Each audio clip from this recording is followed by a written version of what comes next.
Then There Was Colour is the name of the piece we're going to play from Ben tonight. But it's good to have a catch up, my friend. It's been a while. How are you? It's been beautiful, man. I've been really well. How about yourself? I've been very well, and I've recently learned in the last few moments that we were actually playing some of your other art on the show only last week. Yeah. Because you're in a band as well. Awkward. Yeah. Me and my friend are in a band called Halos on Hooligans, and you guys were kind enough to play us. Your BBC Introducing's Weekly Vibe a couple of weeks back now. So it's like 3 days on a trot. I've been on the radio. It's been nice. Get used to You're it. on more than me. Yeah. I mean, so when we talked last time, we spoke a lot about sort of like your poetry and such, and we touched a little bit on music because you add a bit of music to your poetry to kind of give it something else that you obviously feel like it kind of needs. But was poetry or music first for you? I can't remember if we spoke about this last time. It was music. It was So music was always my and always has been my go-to. And it was around about 2015 or 16. That I started exploring poetry, and I got into people like Shane Koizan, and there was a guy in particular who was a hip hop artist, or is a hip hop artist, called Watsky, that does spoken word, and it was through that I was like, I want to give that a go. Like, it was like, and naively, because of the style of music I wrote, I thought it would be an easy transition. I was like, I could do that. I can piece of cake. Yeah, I know that words rhyme. I can make some words rhyme.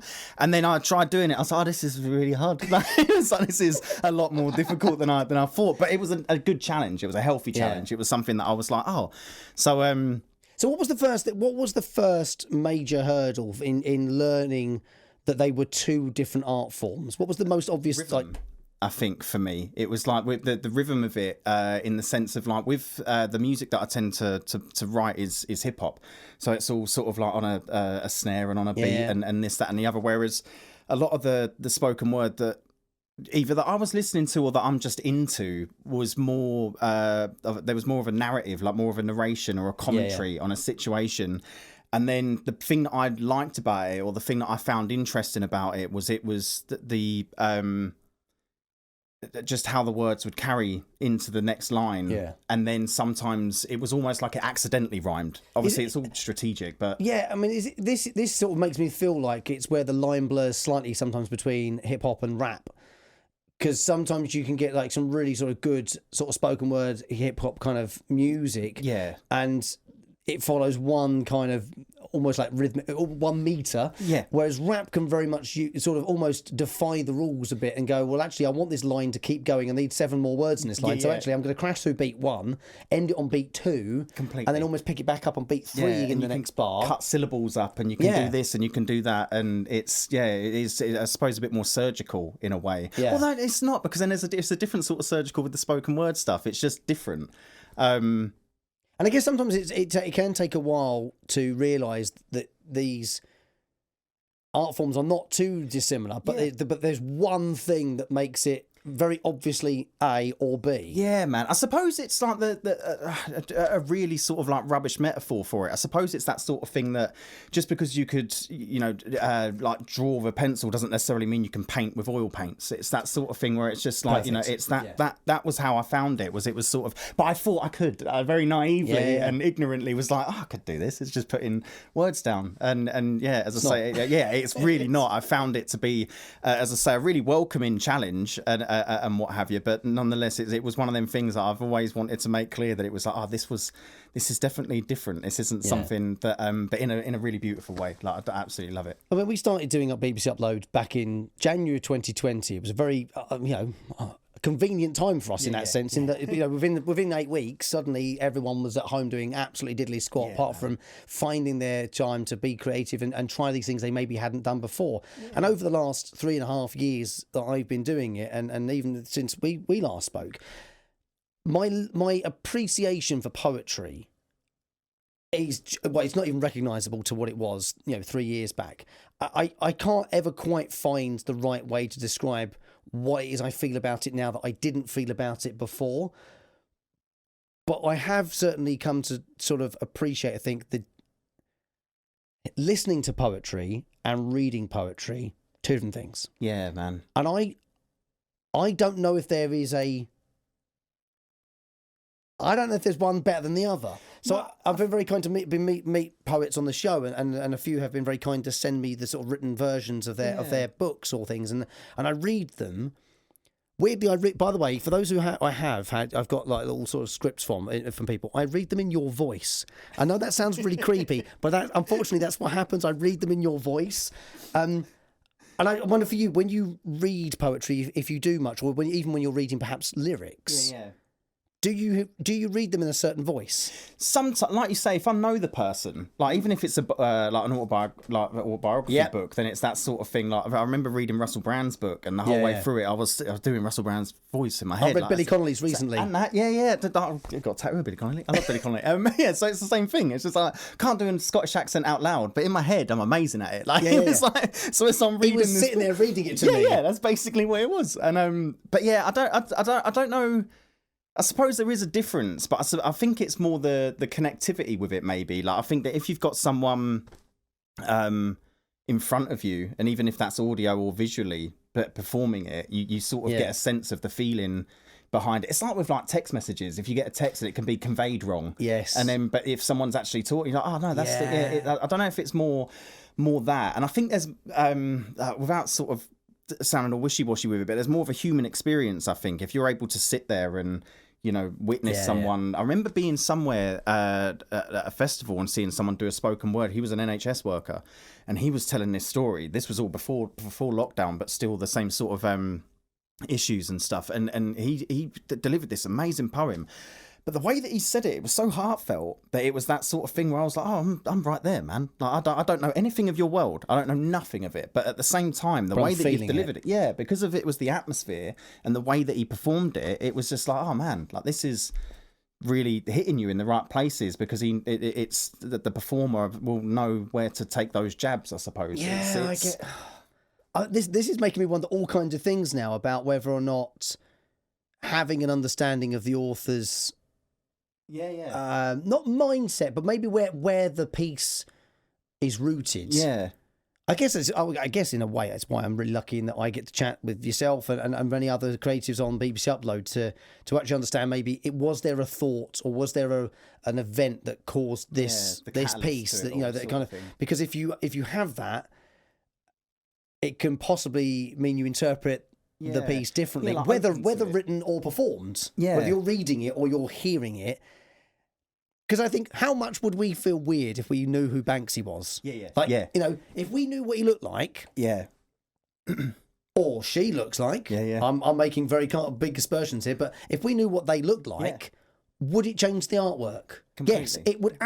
Without hesitation, I believe it would absolutely change the way we looked at their work. Yeah, 100%. Because I think that even with singers, with all whoever, not so much actors, because that is actually their job, but I think that when if you get to know someone and you start to see that there's elements of that authenticity that are actually cracking away. Yeah. For me, at least, I then start to lose love of that person. Like if it's an artist that I absolutely love and they're singing their heart out about a certain situation, and then you find out that they didn't write it and that they've actually lived a completely different life, it's just like, oh man, that's kind of shattered the illusion now. And it's like that's not. I don't have the same connection to this thing.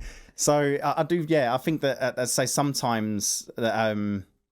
That grand illusion of things is really beautiful if you don't, or the lack of illusion even, to have that authenticity of knowing exactly where something is a really beautiful thing. First uploaded tonight, Ben James, Witten Poets, who's sent us Then There Was Colour, which I'm going to play for you in a moment. Favourite colour? Oh, God, blue and orange. Blue and yeah, we'll go blue and orange. Blue and orange. Yeah, I hadn't thought about that. That's a bit of a. So I didn't warn you. Yeah, I know. Thought we were close, man. No, that's fine. We are. I'm still going to try and catch people out of guard. What we talked about, like catalysts of art and where things come from, and sometimes that can often help hear or see something in a different light. Is there something particular that we need to maybe have in mind when we listen to this? Is there like a particular mood or thing that happens? No, not particularly. I think the place in which it was made from was just confusion. I think it was sort of like, as I say, I mean, the poem is a few years old, but it was just at a point where it was sort of like I'm 34 now, and it was written sort of like in my late 20s. And I'd just got married and had a child, and it was that sort of thing where it was kind of like, realising you need to do certain things and be a certain way. And I think also the internet was changing completely, and it was all about the barometer of likes and shares. And at that particular moment in time, I was trying to figure out where I was with it, and whether or not why was I doing it, making things in particular. And I remember having this sort of like chat with myself where it was a case of that, am I doing it for the wrong reasons of attention or this, or is it a physical need that I need to be able to do? Yeah. And then sort of thought, well, if I was on an island with no internet, but a studio and instruments and a pen and a paper, would you make it? Yeah. And then I was like, yeah. And then from that, to challenge that, I then deleted everything. And I was like, well, I'm just going to make stuff now and not put any of it out, to sort of test that theory, to make sure that I'm in the right lane. And then that was what I did. So, but this was the beginning of it all. This was this sort of like state of confusion where I was a little bit like feeling a bit broken, I suppose, and challenging myself and questioning myself if this is why I'm doing it, and feeling maybe the eyes of judgment of what I was doing and whether it was good enough and stuff like that. I really love this. Thanks, man. No, it's really making me want to write a letter to myself. I bet. Well, that was the last feature that I was on. It was my 16-year-old self was the other one. Because it's taking me all the way back to that mindset of like not making something for anyone else other than me. And it's hard. Like, it's really hard because whenever you sit, well, again, in my experience with it all, you're always aware if you're going to put something out that it's going to go out. Like, people are going to see it, people are going to judge it, and people like it, people are not going to like it. Yeah, and it's that sort of that finding that comfort or that balance, I suppose, with it all, where it's a case of, well, it doesn't really matter. Isn't it finding a peace? Yeah. That it doesn't matter how many like and how many dislike it. Yeah, it is that sort of thing where it's a case of like, just finding.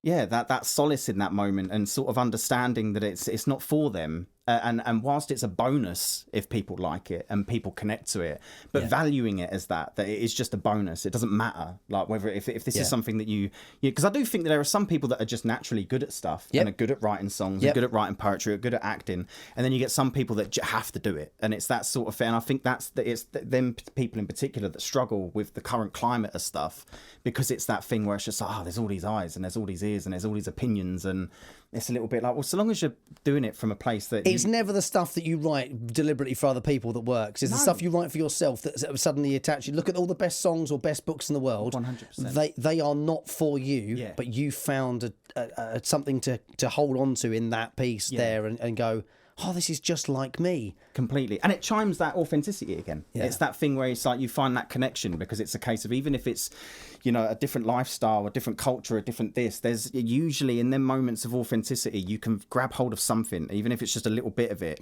to relate it to your situation, I suppose. Crazy. Well, listen, I want to get on. It's been great catching up with you. We won't make it 3 years next time. We'll catch up again sometime sooner. Is there anywhere where we can find bits of your poetry or even your music online? So me and my friend are putting out a load of music at the moment under Halos and Hooligans, which is that everywhere. Very, very good. So thank you very much, man. But yeah, so anywhere and everywhere is just Halos and Hooligans. And then myself with the poetry and things like that it's Ben James. So ITS Ben James. For everything, that's Instagram and Facebook and what have you. So yeah. Well, Ben, thank you for coming in. Pleasure to see you. And before you go, it's yours, not mine. So will you do us the honours of introducing your poem, please? I'm going to get it wrong. So yeah, this is my poem. Then There Was Colour. No, Then There Is Colour.